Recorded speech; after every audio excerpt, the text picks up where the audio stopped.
Alors, on va parler un petit peu de la paracha de la semaine. Alors, vous savez que notre paracha, elle continue. On est rentré dans le troisième livre de la Torah. Et comme vous le savez que dans le troisième livre, on traite essentiellement des lois de sacrifice, d'accord, qui étaient apportées dans le temple.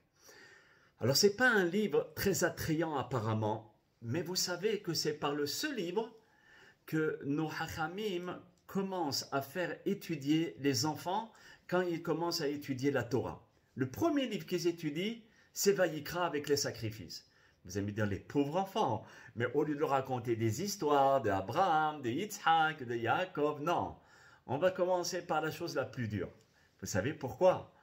Parce qu'on va commencer à rentrer dans la tête et dans l'âme de cet enfant, d'étudier la Torah même si ça ne lui plaît pas. Vous voyez, ça veut dire que même si c'est une chose, on va lui donner l'amour dans ce qui ne lui plaît pas, ou bien ce qui n'est pas tellement attrayant et intéressant. Mais alors si déjà il va être intéressé, parce que le Rebbe, le rabbi qui va enseigner le Chumash, c'est sûr qu'il va tout faire pour essayer de rendre la paracha intéressante. Alors, plus forte raison quand il va arriver aux parachiotes très attrayantes par rapport à Abraham, Yitzhak, le don de la Torah, etc. Vous voyez? Maintenant, nous, on va essayer de rentrer dans le livre de Vayikra où on parle des sacrifices, comme je vous ai dit. Certains de ces sacrifices étaient particulièrement appelés saints, Kodesh. D'accord? Et ils devaient être, pourquoi ils s'appelaient Kodesh?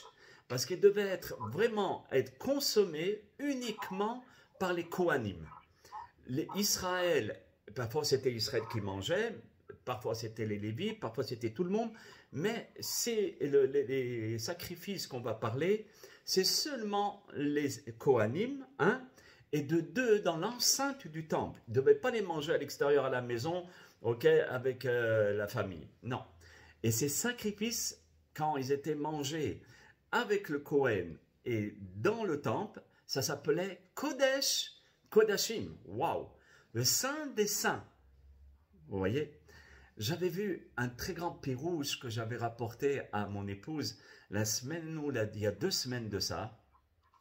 Comment se fait-il que le Mizbeach, qui était en or, d'accord, et qui se trouvait à l'extérieur, on l'appelle Kodesh. Le Mizbeach, c'est l'autel. Et on l'appelle, Kodesh, le Saint, Kodesh Kodashim, le Saint des Saints. Et il y avait un autre autel qui n'était pas en or, qui était simple, qui était à l'intérieur du temple, près du Kodesh Kodashim, le Saint des Saints. Et lui, on l'appelle Kodesh, simple. Normalement, ça aurait dû être le contraire. Celui qui est à l'intérieur, près du sanctuaire, etc. On va l'appeler le Saint des Saints. Et le Mizbeach et le sanctuaire qui était à l'extérieur, d'accord, on va l'appeler saint, tout simplement. Pourquoi cet inversement? Alors j'ai vu un pirouche remarquable qui dit que le Mizbeach, l'autel, il est comparable à l'homme de la Torah, d'accord, ça veut dire à celui qui étudie la Torah. Quand il est dans le Beth Midrash, et moi je dirais même le juif, quand il est dans le Beth Midrash ou dans la synagogue, d'accord, il s'appelle Kodesh. Pourquoi? Parce que là, il étudie très bien. Mais quand ce Ben Israël, ce juif, va sortir à l'extérieur, le Mizbeach qui était à l'extérieur, comment on va l'appeler? Kodesh Kodashim. Pourquoi? Parce que là où il faudra qu'il donne l'exemple à l'extérieur. Il faudra qu'il se comporte convenablement aux yeux des nations et aux yeux de son propre peuple. Et donc de ne pas faire d'erreur.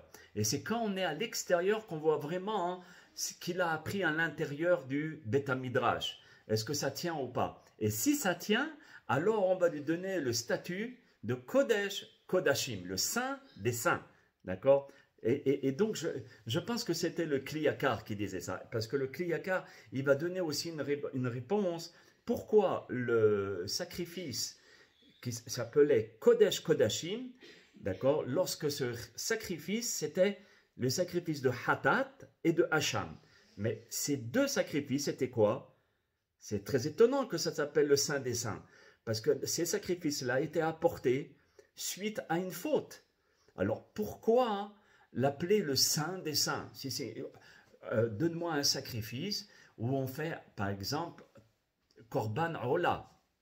On va sacrifier pour Dieu rien que pour lui donner un cadeau, ou bien Toda, d'accord, un Korban Toda, ou bien Ola.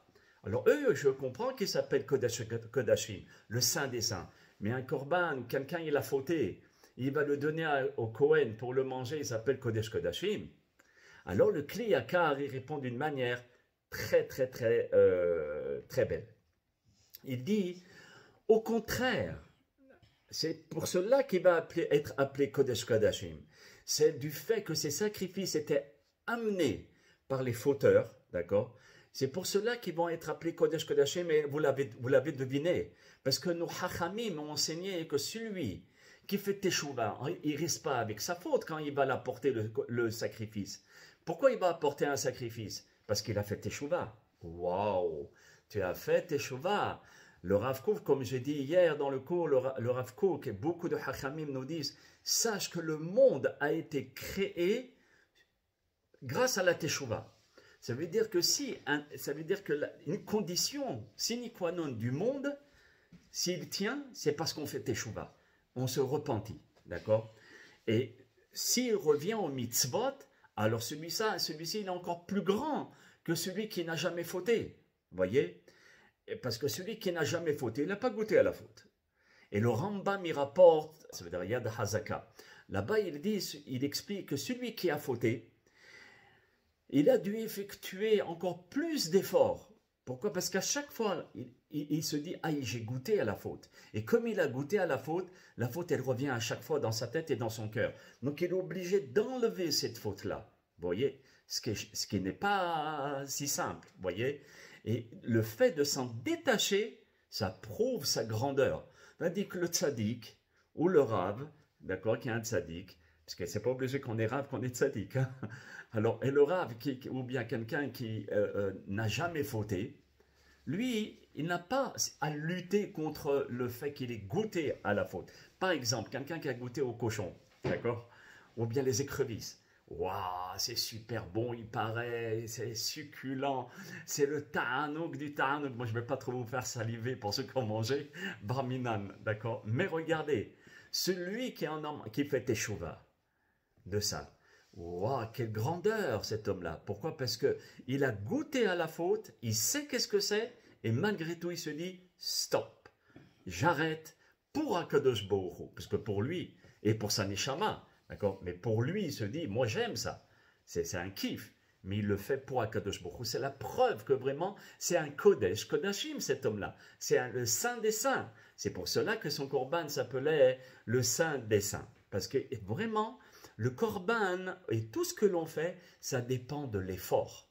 D'accord? Le fait qu'on fait un effort, on avait expliqué souvent dans les cours de l'Ancient Torah, que c'est l'effort qui va donner toute la valeur au mitzvot. Ça va dépendre de toi.